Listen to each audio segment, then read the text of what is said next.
Many aspects of our existence, our wealth and health, are influenced by the world of the chemical engineer. Food and drink, plastics, petrochemicals, water supplies, energy itself. It is a world in which skilled engineers control beneficial processes, creating a host of valuable products. But in the wrong hands, some technologies could also be dangerous. How do we find professionals of the right quality? How does society know that it can trust the person who holds the lever or presses the button? Temperament, environment, education and culture, all these shape the contribution that each of us makes to society. These students will change our world, forming the next generation of chemical engineers. These new engineers will underpin our society, offering innovation, pushing the frontiers of bioprocess and biosystems engineering, delivering sustainable chemical technology, managing health and safety, environment, and risk. High-hazard processes must be designed by those who understand how to manage and control risk, and have in-depth knowledge of the processes involved. So it's not the machine that controls the risk. It is well-thought-out design and excellence of execution, and for this, society needs skilled and competent engineers. And after formal education, what then? What's in store for people like Gavin, Tim, Mahtab, Richard, Sean and Claire? These people are in the early stages of their chemical engineering careers, holding responsible positions, with others relying on the quality of their technical contributions. Their education and ability, their appeal to potential employers and their success at job interviews, all these have already got them on the first steps of a career ladder. To succeed, they must build on early assignments to gain a variety of professional chemical engineering experience. What if a lack of training, a chance omission unnoticed at the time, allowed one of these to achieve a key position too soon? Controlling a refinery unit, a nuclear decommissioning process, pharmaceutical manufacturing, or tissue development. That's where the Icheme comes in, the Institution of Chemical Engineers. We exist primarily to further the science and discipline of chemical engineering, but the primary purpose of doing so is to serve the public good.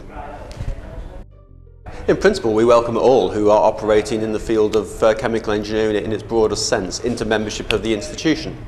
The critical thing for many, of course, is to have public recognition of their standing in the profession, and we are in a position to qualify people to be chartered chemical engineers as corporate members of the institution. And of course the way we do that is through the peer review process, the professional peer review interview and review of people's competencies. How does this peer review process work? Who does it, and how should it be done?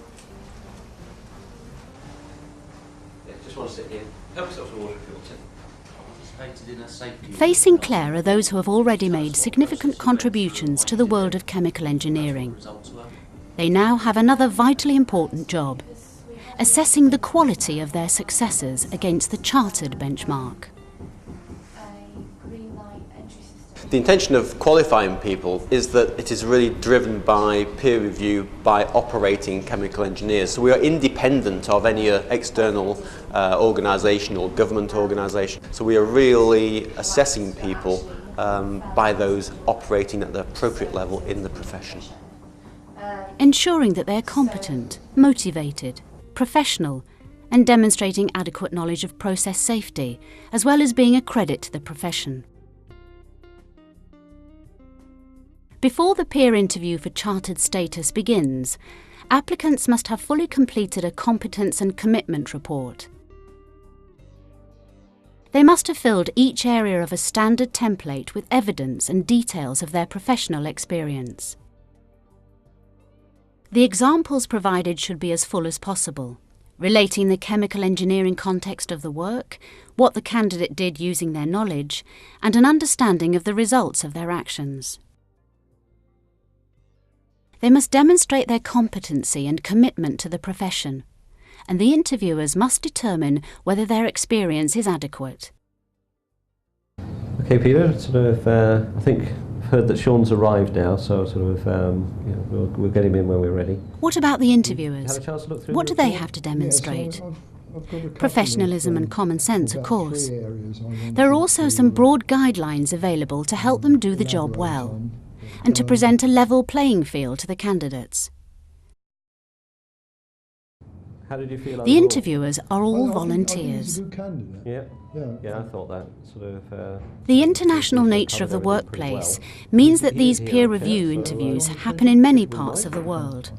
How is consistency achieved? The way we do that is to provide a framework for those people submitting their applications to us, that there is a framework where they can provide their evidence in a certain format. In this way, nothing is missed.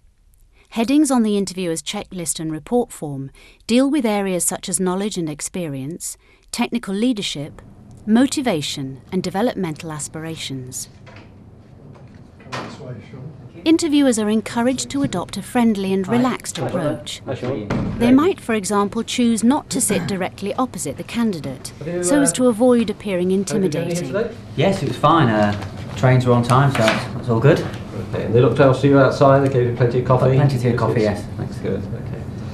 Well, thanks very much for coming along. Just to let you know what we're going to do, we're going to run through your... We'll see how our typical group of candidates for Icheme chartered status are treated in order to learn how the process works in practice. After watching this video, you'll be able to view some of these interviews at greater length and be invited to make your own assessment of the candidate. Just to let you know what we're going to do, we're going to run through your competence commitment report.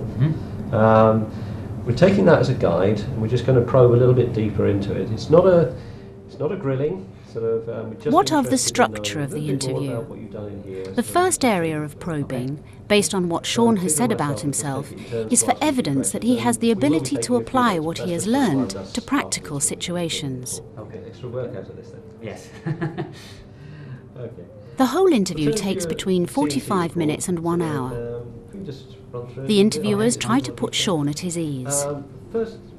Questions are open-ended and not designed to trick him. During commissioning, you identify the potential problem. How did you come to identify that problem? Why were you looking for it, or how did that problem come to you? They must probe in a relaxed but professional way. Indeed, interviewers must thoroughly satisfy themselves as to whether or not the candidate meets the standards of a chartered professional. Under Section B of the interview template, Claire is asked questions designed to check her ability to handle the wider implications of her work as a chemical engineer. Interviewers are encouraged to listen instead of doing the talking. It is absolutely essential at this point in the interview that the interviewers are sufficiently confident that the candidate has been given every opportunity to demonstrate the necessary breadth and depth of professional chemical engineering experience. One of the green lights to one of our enclosures. Without this demonstration, the candidate will not be considered for chartership, even if he or she demonstrates competence in the 3 remaining areas.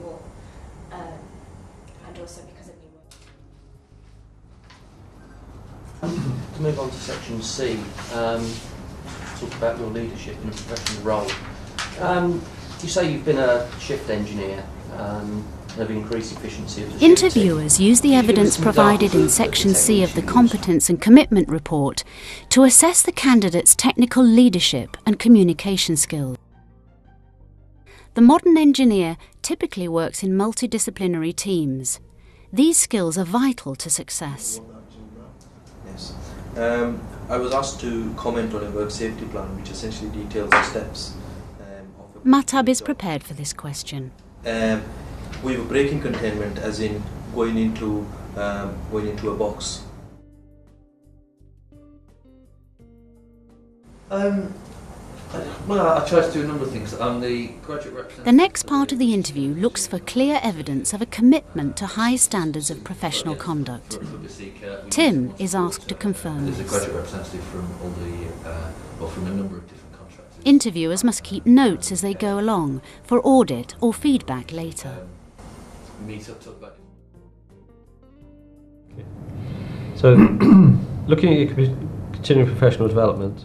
Finally, continuing professional development progress is In explored. conclusion, is there At the end of each interview, the candidate is asked if there is anything they want to know. I'm happy with the way it went.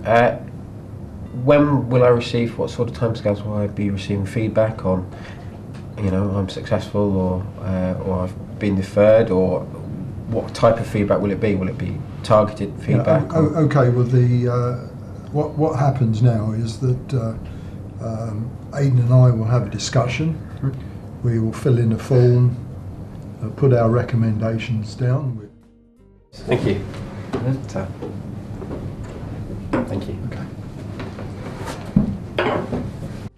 Okay, Neil, so how do you feel that went? Then the interviewers discuss what they have heard and how they will report back to the Icheme committee. I don't think so. Okay, Peter, so how do you feel that one went? They must make a clear recommendation. I think he's got a way to go yet. I think the following areas... They can propose a second interview or referral if they feel that another professional opinion would be I valuable, think so. I think overall he's there. Yeah. or if particular aspects of the candidate's qualities need further examination. Perhaps good. The value of having an assessment for chartered chemical engineer which is based upon the evidence of their ability to apply chemical engineering knowledge and understanding to real life issues is therefore an appropriate way to make an assessment. By following the standard interview structure and filling in those boxes, squaring up the varied results of individual responses into an agreed format, interviewers can ensure that the results achieve consistency and reliability. It doesn't matter what speciality the candidate has chosen to follow. Don't feel that you will be out of your depth when you're interviewing another chemical engineer. What we are testing is their ability to apply chemical engineering knowledge and understanding chemical engineering principles to real life situations and have an awareness of the impacts of their work in areas such as safety, sustainability, etc. Gavin is a recently qualified chartered chemical engineer. Absolutely, the skills required for a position like mine are exactly the same skills required to become chartered status, namely a strong commitment to safety and the environment, the ability to analyse a process and solve any shortfalls in production or capacity, but also to have a creative approach for innovation and using the best technology available. Peer review of applications for full Icheme membership as chartered chemical engineers is an extremely important and valuable function of the work of the Icheme. It's a most important contribution that a senior member can make to the profession and its future. The process of being an interviewer, of course, can be an incredibly rewarding one for the individuals themselves. Everybody who is interviewing has at one time or another qualified as a chartered chemical engineer and have gone through that process themselves. And there's no better way, frankly, to contribute to the profession than helping the next generation along. And therefore, what we wish to have is as many people participating as possible. So why not give it a go?